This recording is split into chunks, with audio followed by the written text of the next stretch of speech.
Hello everyone, मैं अंकित कुमार आप सभी का स्वागत करता हूं सेरेडेमी पर। आज हम लोग बात करने वाले हैं स्टेल्थिंग ड्यूरिंग सेक्स क्या होता है। इस टॉपिक को हम लोग इसलिए पढ़ रहे हैं क्योंकि संयुक्त राज्य अमेरिका के एक राज्य है कैलिफोर्निया, उसने स्टेल्थिंग को बैन कर दिया है। साथ ही साथ न्यूजीलैंड ने स्टेल्थिंग के एक व्यक्ति को आरोपी मानते हुए 3 वर्ष 9 माह की सजा दे दी है। और मैं स्टेल्थिंग की हर एक बारीकियों के ऊपर गंभीर चर्चा करूंगा कि स्टेल्थिंग को क्या रेप मान लेना चाहिए, और विश्व में क्या स्थिति है, भारत में क्या स्थिति है, और वर्मा समिति के एक प्रमुख सदस्य का क्या कहना था स्टेल्थिंग को लेकर। भारत के परिदृश्य में, वैश्विक परिदृश्य के हिसाब से हर एक बात को मैं डिस्कस करने वाला हूं। आप सही सुन रहे हैं, स्टेल्थिंग ड्यूरिंग सेक्स। ये एक ऐसा टॉपिक है जो हमारे देश के आम नागरिकों को नहीं पता है, और हम इसके ऊपर गंभीर डिस्कशन करने वाले हैं। देखिए, सबसे पहली बात, स्टेल्थिंग को सामान्य रूप से क्या कहते हैं? नॉन कंसेंसुअल कॉन्डोम रिमूवल, यानी कि बिना सहमति के इंटरकोर्स या सेक्स करते समय कॉन्डोम को हटाना। इसका क्या मतलब हुआ कि अगर कोई भी व्यक्ति किसी महिला के साथ इंटरकोर्स कर रहा है प्रोटेक्शन के साथ, और वह बिना उसकी सहमति के इंटरकोर्स के दौरान प्रोटेक्शन को हटाता है और इंटरकोर्स को जारी रखता है, यानी कि सेक्स को जारी रखता है, तो वह स्टेल्थिंग का आरोपी माना जाएगा। और मैं 2019 के एक सर्वे के अनुसार बताना चाहता हूं कि 21 से 30 वर्ष की महिलाएं, जिनमें से 12% महिलाएं स्टेल्थिंग का शिकार हो चुकी हैं, और यह अभी भी बहुत सेंसिटिव टॉपिक बना हुआ है। दूसरा, स्टेल्थिंग का मायने क्या होता है? अगर कोई भी प्रोटेक्शन यानी कि कोई भी कॉन्डोम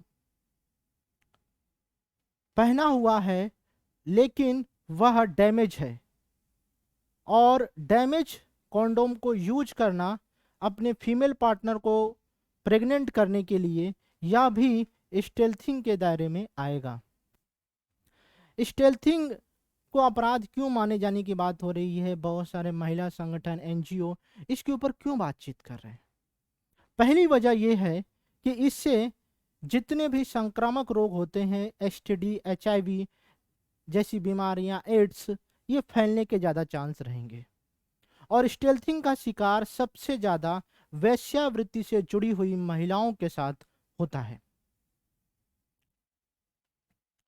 और इससे अनचाही प्रेगनेंसी भी बढ़ती है। तीसरा, अगर स्टेल्थिंग को अपराध मान लिया जाएगा तो क्या हम जनसंख्या पे नियंत्रण कर सकते हैं? तो उसका आंसर है यस। तो इसलिए स्टेल्थिंग को विभिन्न परिदृश्य में क्या माना गया है? अपराध माना गया है, और इसको सेक्सुअल असॉल्ट और रेप भी माना गया है, यानी कि यह रेप की स्थिति में आता है। लेकिन क्या भारत के सब परिदृश्य में भी यही स्थिति है? तो इसका आंसर है नहीं। अभी भी स्टेल्थिंग को लेके असमंजस की स्थिति बनी हुई है, और हमारे देश में सेक्स जो है एक टैबू टॉपिक बना हुआ है, इसके ऊपर गंभीर बात होती नहीं है। और आप लोगों के लिए ये लग रहा होगा कि सर, क्या हमारे देश में भी ऐसी स्थिति हो सकती है कि हम स्टेल्थिंग को सेक्स मान वो अपराध मान लें, रेप मान लें? तो ये भविष्य बताएगा कि क्या हम इसको रेप की श्रेणी में मानेंगे कि नहीं, अपराध मानेंगे कि नहीं, और किस स्वरूप में इसको अपनाएंगे। इसमें एक नोट मैं आपको बता देता हूं कि अगर सहमति से अगर प्रोटेक्शन को हटाया गया है तो वह स्टेल्थिंग के दायरे में नहीं आएगा। क्योंकि आप लोगों को वीडियो देखते समय यह क्वेश्चन जरूर आ रहा होगा कि सर, क्या आपसी सहमति से अगर प्रोटेक्शन को हटाया गया है तो भी क्या वो स्टेल्थिंग के दायरे में आएगा? नहीं। नॉन कंसेंसुअल कॉन्डोम रिमूवल, इसी को स्टेल्थिंग बोलते हैं, यानी कि बिना सहमति के। अगर सहमति होगी तो यह स्टेल्थिंग नहीं माना जाएगा। और कैलिफोर्निया ने इसको बैन कर दिया है, इसलिए हम इस टॉपिक को पढ़ रहे हैं। हाल में ही बैन कर दिया गया है।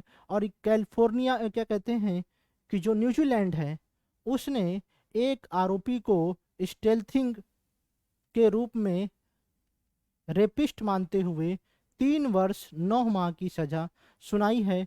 और इस वजह से इसके ऊपर गंभीर बातचीत हो रही है। और इसको स्टेल्थिंग को रेप या सेक्सुअल असॉल्ट भी माना जाता है। तो यानी कि इसका आंसर क्या होगा? यस, हम इसे मान सकते हैं। और जो सेंड्रा पॉल हैं, जो एक्टिविस्ट हैं, उनका ये मानना है कि यह एक अपराध है। और अपराध कौन सा है? सेक्सुअल असॉल्ट है, इसे रेप माना जाना चाहिए। कि आप किसी भी व्यक्ति के साथ शारीरिक संबंध बनाते हुए बिना उसकी सहमति के आप प्रोटेक्शन नहीं हटा सकते हैं, कॉन्डोम नहीं हटा सकते हैं, क्योंकि उससे उस महिला के प्रेगनेंसी के चांस बहुत बढ़ जाते हैं और एसटीडी जैसी बीमारियां फैलने के चांस हो जाते हैं। एचआईवी जैसा वायरस से वह संक्रमित हो सकती है, इसलिए इसे रेप मानना चाहिए। और ये जो है, ये एक एक्टिविस्ट हैं जिनका ये मानना है कि यह एक रेप है। आप इस टॉपिक के बारे में क्या राय रखते हैं, आप मुझे ज़रूर बताएंगे। और कोई भी डाउट, कोई भी क्वेरी होगी तो आप मुझसे बेहिचक पूछ सकते हैं। अब यह हमारे देश में भी गंभीर टॉपिक बन गया है कि देखिए, सबसे बड़ी बात क्या है, 21 से 30 वर्ष की महिलाएं, जिनमें से 12% महिलाएं क्या हैं, इस स्टेल्थिंग का शिकार हैं। तो क्या यह एक सेंसिटिव टॉपिक बना गया है महिलाओं के लिए? क्या महिलाओं के हितों की रक्षा नहीं होनी चाहिए? कब तक हम महिलाओं को एक उपभोक्तावादी वस्तु समझते रहेंगे? हमें उनके इमोशंस और उनके जज्बातों को समझना होगा। और सब चीज़ें सहमति से होनी चाहिए। प्यार में बहुत ताकत होती है, फोर्स से कुछ भी नहीं करवाया जा सकता है, इसलिए इसे अपराध मानना चाहिए। और हमारे देश में भी इसके ऊपर चर्चा शुरू होनी चाहिए। Thank you so much. जय हिंद।